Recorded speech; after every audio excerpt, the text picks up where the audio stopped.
Olá, queridos amigos. Vamos a mais uma leitura e uma pequena reflexão sobre o Livro dos Espíritos por Allan Kardec. Jamais nos esquecendo de rogar a Deus nosso Pai e a Jesus nosso Mestre, que possamos compreender essa obra, a fim de compreender-nos a nós mesmos, ao nosso próximo, e assim buscando um pouquinho mais de lucidez, conseguiremos melhorar a nossa condição e auxiliar cada vez mais ao Cristo Jesus. Estamos no livro 3º, capítulo 4, Lei da Reprodução, item 1, População do Globo. Pergunta 686, realizada por Allan Kardec. A reprodução dos seres vivos é uma lei natural? Isso é evidente. Sem a reprodução, o mundo corpóreo pereceria. 687.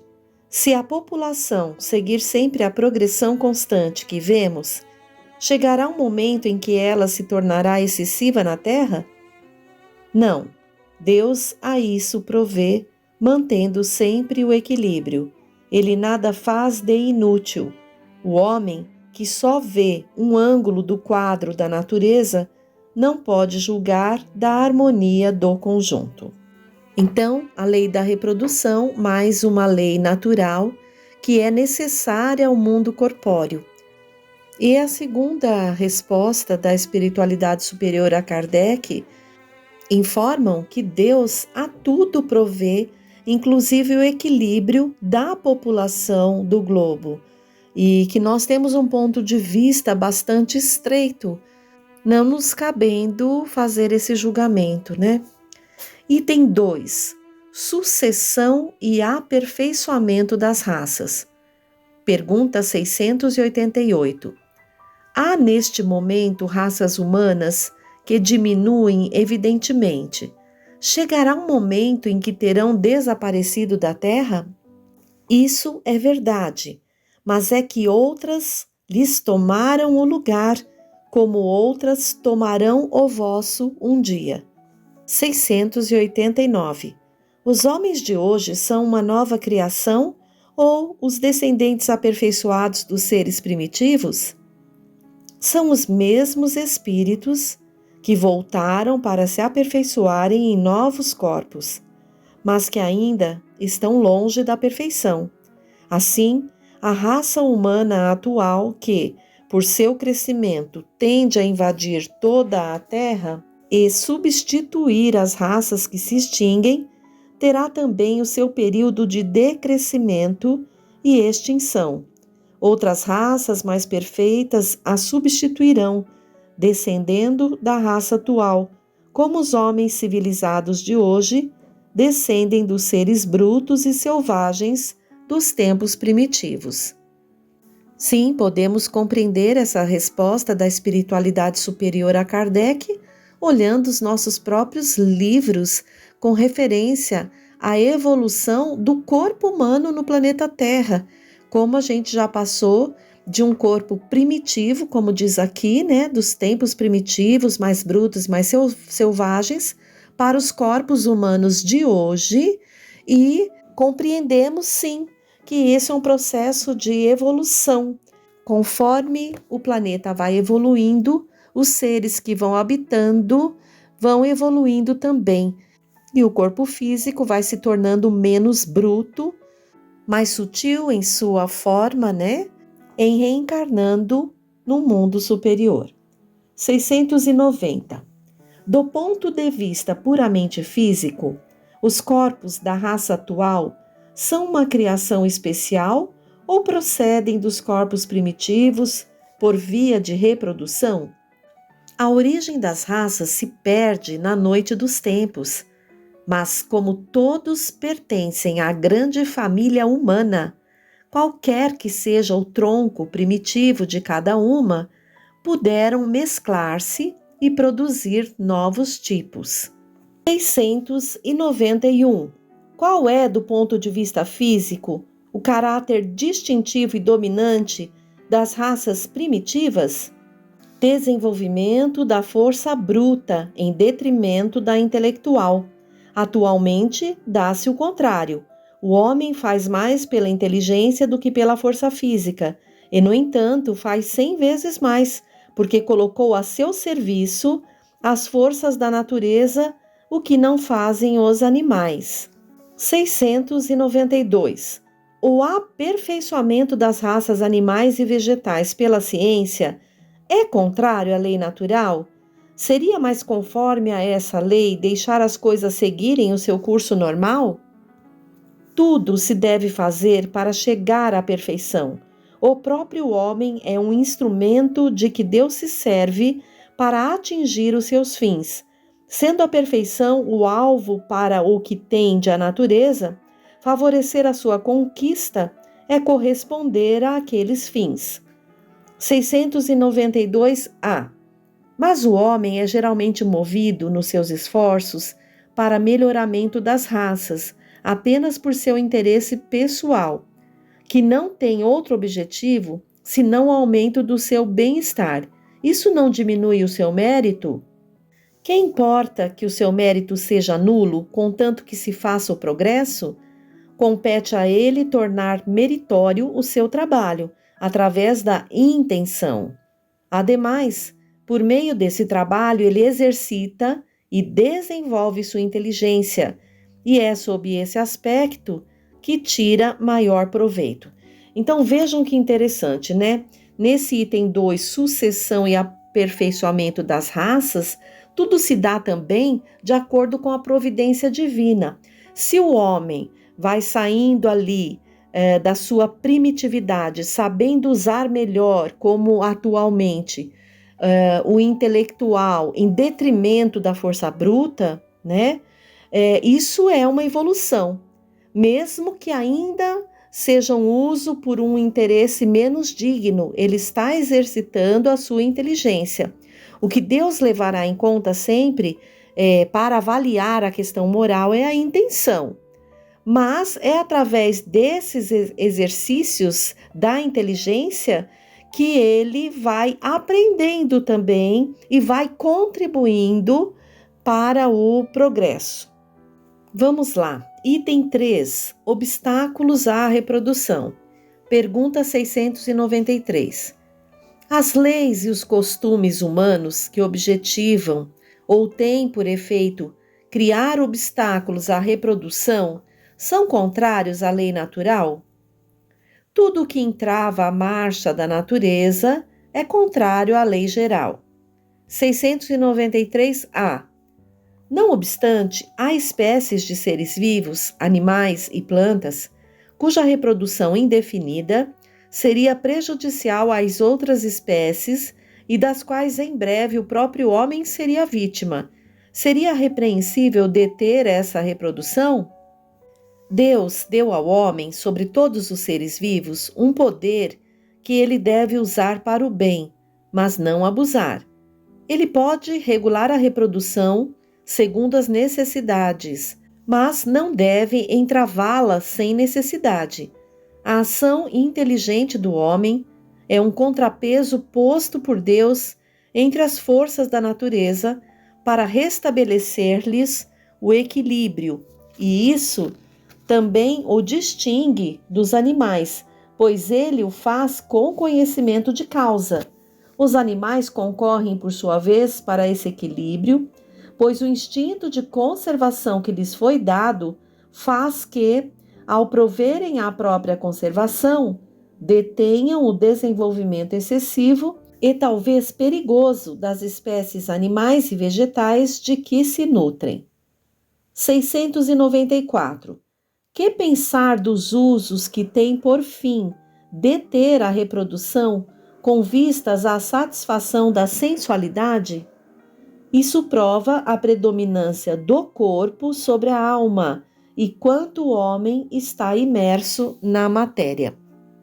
Questões muito interessantes para que a gente reflita e até se pergunte até que ponto vai a nossa confiança nos desígnios de Deus nosso Pai, né? Eu estou pensando nessa questão, por exemplo, dos métodos contraceptivos, que são obstáculos à reprodução humana, né?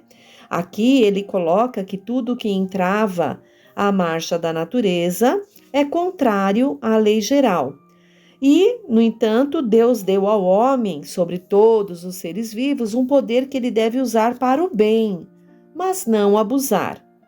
E essa última resposta aqui à pergunta de Allan Kardec, que pensar dos usos que tem por fim deter a reprodução com vistas à satisfação da sensualidade, a resposta da espiritualidade superior é incrível. Isto prova a predominância do corpo sobre a alma e quanto o homem está imerso na matéria. Então vejam, havemos de reconhecer que ainda estamos fazendo as coisas, criando as situações, desenvolvendo a nossa intelectualidade nas invenções, né, dos químicos, das máquinas, de tudo mais, muitas vezes com objetivos ainda os quais demonstram que ainda estamos muito ligados a valores apenas do corpo, das satisfações do corpo. Essa é uma avaliação que a gente deve fazer, né? E reconhecer isso para que a gente consiga melhorar nesse aspecto e, em estando cada vez mais inclinados a buscar essa afinidade com Jesus, a buscar fazer sempre o bem, confiar na providência divina, né? Entregar e confiar na providência divina. Item 4. Casamento e celibato. 695. O casamento, ou seja, a união permanente de dois seres, é contrária à lei da natureza? É um progresso na marcha da humanidade. 696. Qual seria o efeito da abolição do casamento sobre a sociedade humana? O retorno à vida dos animais. Nota de Allan Kardec. A união livre e fortuita dos sexos pertence ao estado de natureza. O casamento é um dos primeiros atos de progresso nas sociedades humanas, porque estabelece a solidariedade fraterna e se encontra entre todos os povos, embora nas mais diversas condições. A abolição do casamento seria, portanto, o retorno à infância da humanidade e colocaria o homem abaixo mesmo de alguns animais que lhe dão exemplo das uniões constantes. 697. A indissolubilidade absoluta do casamento pertence à lei natural ou apenas à lei humana? É uma lei humana muito contrária à lei natural, mas os homens podem modificar as suas leis. Somente as naturais são imutáveis. Então vejam, até aqui, no caso do casamento, mostra uma condição superior da civilização, em que a civilização chegou, diferenciando-se nesse ponto também da maioria ali dos animais, né? E aqui, com relação à indissolubilidade absoluta do casamento, é uma lei humana muito contrária à lei natural. E as leis humanas, como é bem lembrado aqui, são leis que oscilam, são leis mutáveis, não são como a lei divina ou natural que é imutável, porque provém de Deus Pai, né? Continuando, 698. O celibato voluntário é um estado de perfeição meritório aos olhos de Deus? Não. E os que vivem assim por egoísmo desagradam a Deus e enganam a todos. 699. O celibato não é um sacrifício para algumas pessoas que desejam devotar-se mais inteiramente ao serviço da humanidade? E isso é bem diferente. Eu disse por egoísmo. Todo sacrifício pessoal é meritório quando feito para o bem. Quanto maior o sacrifício, maior o mérito. Nota de Allan Kardec. Deus não se contradiz, nem considera mal o que ele mesmo fez. Não pode, pois, ver um mérito na violação de sua lei. Mas se o celibato por si mesmo não é um estado meritório, já não se dá o mesmo quando constitui, pela renúncia às alegrias da vida familiar, um sacrifício realizado a favor da humanidade. Todo sacrifício pessoal visando ao bem e sem segunda intenção egoísta eleva o homem acima da sua condição material. Joana de Ângeles, no livro Após a Tempestade, nos fala um pouquinho, no capítulo 13, página 73, acerca do casamento e nos diz, abre aspas, o casamento é contrato de deveres recíprocos, em que se devem empenhar os contratantes a fim de lograrem o êxito do cometimento, fecha aspas.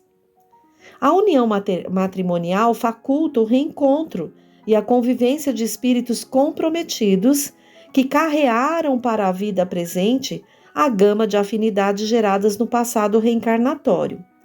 Joana de Ângeles continua mais à frente e elucida, abre aspas, na sua generalidade, o matrimônio é laboratório de reajustamentos emocionais e oficina de reparação moral, através dos quais espíritos comprometidos se unem para elevados cometimentos no ministério familiar.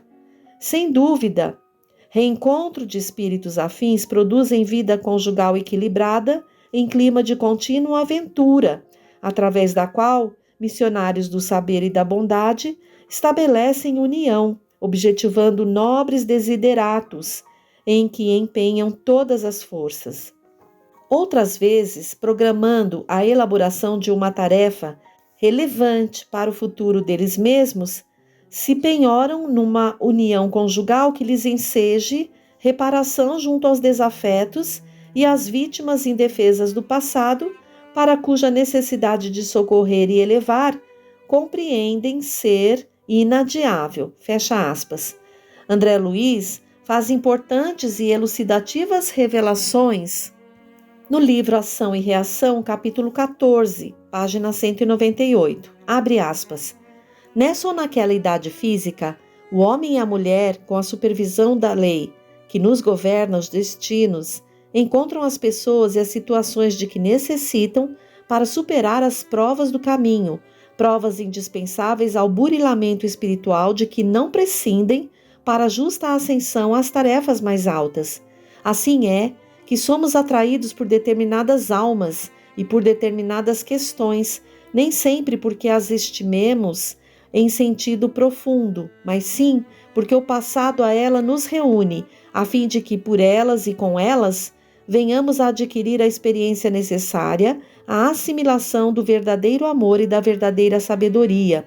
É por isso que a maioria dos consórcios humanos, por enquanto, constituem lições de aprendizado e sacrifício, em que muitas vezes as criaturas se querem mutuamente e mutuamente sofrem pavorosos conflitos na convivência de uma com as outras. Nesses embates, alinham-se os recursos da redenção. Fecha aspas.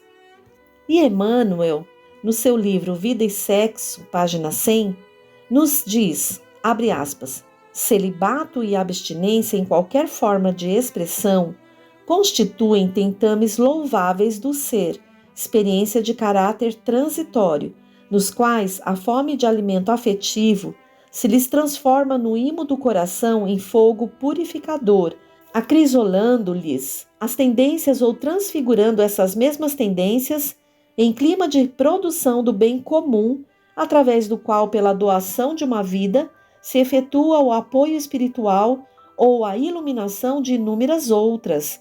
Tais considerações nos impelem a concluir que a vida sexual de cada criatura é terreno sagrado para ela própria e que, por isso mesmo, abstenção, ligação efetiva, constituição de família, vida celibatária, divórcio e outras ocorrências no campo do amor são problemas pertinentes à responsabilidade de cada um, erigindo-se por essa razão em assuntos não de corpo para corpo, mas de coração para coração.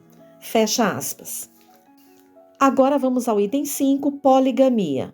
Pergunta de Allan Kardec, 700. A igualdade numérica aproximada entre os sexos é um indício da proporção em que eles se devem unir? Sim, pois tudo tem um fim na natureza. 701.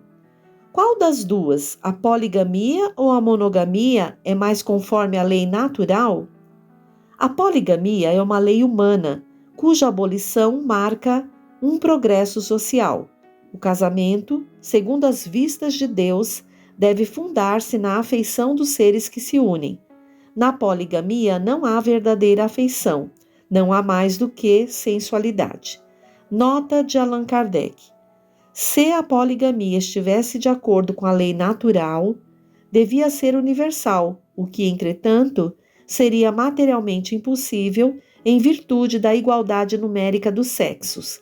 A poligamia deve ser considerada como um uso ou uma legislação particular, apropriada a certos costumes, e que o aperfeiçoamento social fará desaparecer pouco a pouco.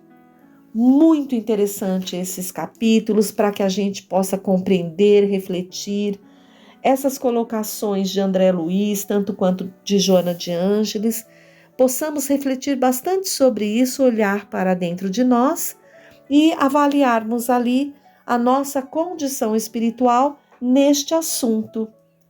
Por hoje, ficamos por aqui. Um grande abraço a todos e até o próximo encontro.